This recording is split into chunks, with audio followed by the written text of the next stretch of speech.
Five of Pentacles. Ten of Swords. The Hierophant.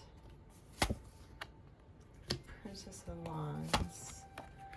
The Knight of Pentacles. So obviously there's been a strong discord. I don't even know why I would choose those words, but there's some sort of, I'm almost getting like when you try to harmonize,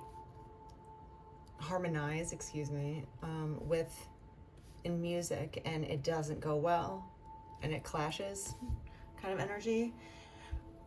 There was a lot of ruin and worry and heartbreak. There could have been a lot of betrayal here.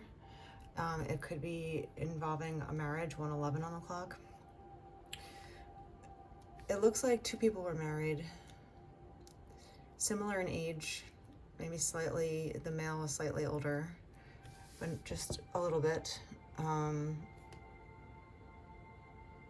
Earth, fire energy. Someone wanted to be more stable than the other.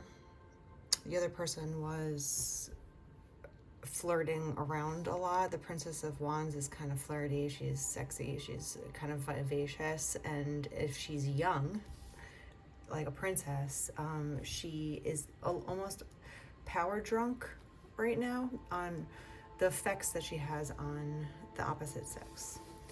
When girls realize that there's some sort of power involved with their attractiveness, some get drunk in the power when they're younger because who wouldn't, I guess.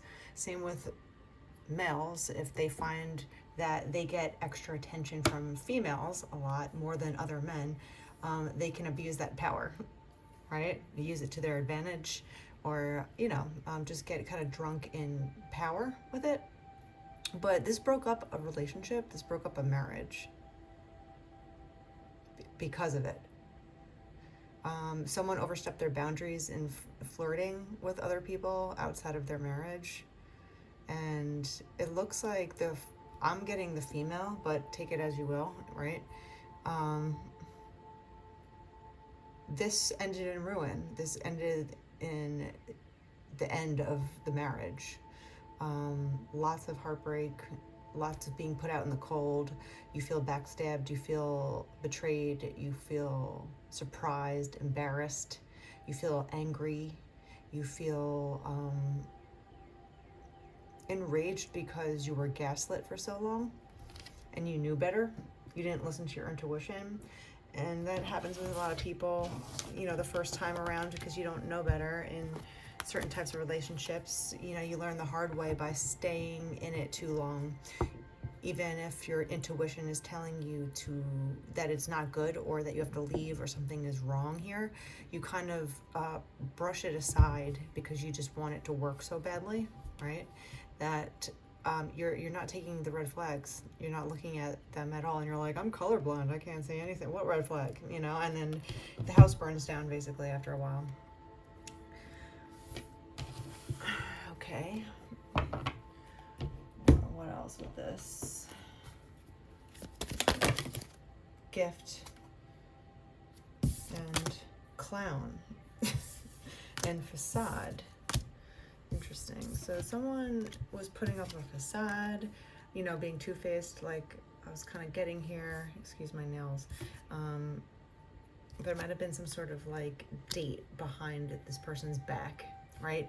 Maybe they weren't married, this couple, but they were together for a long time, and then they realized that one of the parties here was going on a date with somebody else. Is it still cheating? I would think so if you're romantically engaging in somebody else besides the person that you're with. A lot of men have this issue of not being able to stay attracted to one person, but they fail to realize why that is happening and how they're pouring into that, and thinking that it's outside of themselves. If you're with somebody, and you only have eyes for them, for instance, right? And say, you're only together, you're kind of like always looking at each other and you stay committed to one another, over time, you keep finding each other more attractive because your brain stays focused on one person and you find them the most attractive person. You know, like especially in a marriage, you know, a lot of people are like, well, I'm sick of looking at them. You know, I'm looking elsewhere. If you're looking elsewhere in any form, online, you're looking at women or men, you know, in person, you know, you're kind of searching, prowling, thirsty kind of energy, right? You might be flirting with people. You might be DMing people behind the scenes. You might be just looking at porn too much or at all, basically, is terrible for your mental health, amongst other, and your physical health, which is going to happen after your mental health fades away. So, you know, you have to wonder, how are you training yourself not to be attracted to one person? Because our brains actually simulate more attractiveness with one another when we stay committed. Almost think of it as like a metaphor of two people in a cabin in the woods. There's no one else around. You know, of course you can get on each other's nerves, of course. I'm just talking about the attractiveness part and how our brain reacts to one another. If you stay committed to one person and you only have eyes for them, you know, they're the only people that you see on a daily basis, you find them attractive even after 25 years because they're your person. You love them, you grow with them, and you're committed. You're not tempting yourself on purpose. You know, of course, you know, it's human nature to look and be intrigued by more than one person, of course, but how are you tempting yourself? You know, and then you wonder why you can't be attracted to, you don't think that you could be attracted to one person because how much porn are you watching? How many women do you look at on a daily basis? You know, you really got to, or men, you know, but it's generally men that are falling into this category, since half of the people that watch this are men. I'm, you know, which is interesting. I really like that, but you really have to train your brain, you know, to be more healthy. And that also involves your sexual health and what you're training your brain to see, view, digest, right? You don't think that's going to affect you? Also, you know, just the, you're watching abuse, you know, and you're also watching it as a psychopath, you know, knowing that the one of the recipients is not liking this, right? And they're being forced to like it. And then you wonder, like, you wonder why life is so much different than what you see online. It's because it's not real, it's forced. And you're also watching abuse happen in real life. And then you're getting aroused by that. So you have to wonder, what are you doing to your brain by doing this? This is, you know, it is an addiction. A lot of men have this addiction because it's so easily available to become addicted to now, I guess. But you have to retract and really rewire your psyche, which is attached to your body, you know, like the vagus nerve. You know, everything is connected. So anything that you think, feel, it's going to react in your body. So you have to, if you want a change in some sort of way, or this is, I don't know why I got off on this tangent in this couple, this married couple, this might of what been happening here. And this can go flip the script. Like the female could be always searching and looking elsewhere, and the male could be the one wanting to be in a committed relationship, okay? But this is what I'm getting from that.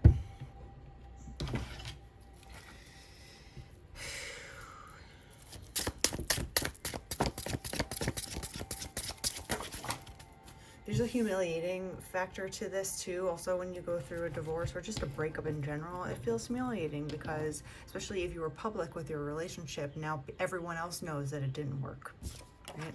Again, 10 of Swords twice. Look at that. Look at that. 10 of Swords twice. This was a huge upheaval. Everything in your life came toppling down. It was not fun. This was the wrong turn kind of relationship, right? Like you made the wrong turn completely. And it's embarrassing because a lot of people shame people too for leaving relationships. Like you don't know what happened in that relationship. You don't know what's the healthier choice. So a lot of people just stay out of other people's business because they might not know all the answers. Oh, wow. Intellectual humility. Knowing that you don't know everything. Being, even if you think you are smart in one aspect of life, it doesn't mean that you're smart in every aspect of life. A lot of people in high up scenarios, doctors, lawyers, people that have a lot of power, they get power drunk again, and they think that it's just because they're smart in one aspect of life, they must be smart in all aspects, and that is not the case at all. But they get arrogant.